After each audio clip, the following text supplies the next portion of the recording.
Akiariria muingi tauni-ini ya Murang'a, gavana wa Iria niarameneirie bodi ya kuramata mai ya Tana, akiuga thirikari yake ni igukorwo ikiramata kambuni ciothe cia mai iri kaunti ino. 70% ya watu wa Murang'a hawana maji safi ya kukunywa, na wale ambao wanao hawa 30% hawawezi kulipa maji.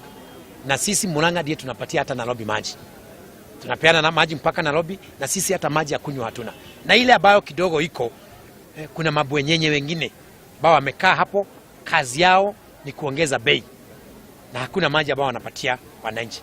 Sasa nimeingilia hiyo makampuni 5 yote sasa, kuanzia sasa itakuwa chini yangu. Gavana ni aroririe minister wa mai wa kaunti ino Paul Macharia kuoya wira wa kuramata kambuni cia mai na oho gubuta wira andu aria meguthie mugaru na mendikithia make. Mr. Waziri uthie nigira mundu kana uge ndaiguire akoe mundu eme na upisani nani oro abiru ino ni ndoiga and it's a decree. Sasa tunikio thathuo nigetha tikage decrease na mundu wa bisia ngeigwa ndakenio ni uyu oya gwika no kuinuka athie kambuni kumukenia.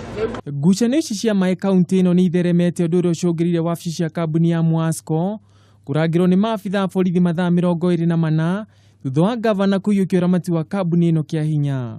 As the owner of Fort Beverages, kurerikana ni kurari na batoni ya nyanake iratumitwo kuruta murugamiri munene wa kambuni ino Daniel Ng'ang'a wabici-ini na ithenya-ini riake kuihurio ni minister wa mai kaunti ino Paul Macharia. Yes, to make things clear. Handu-ini ha Kameme TV ni njitagwo Ngugi wa Gatua.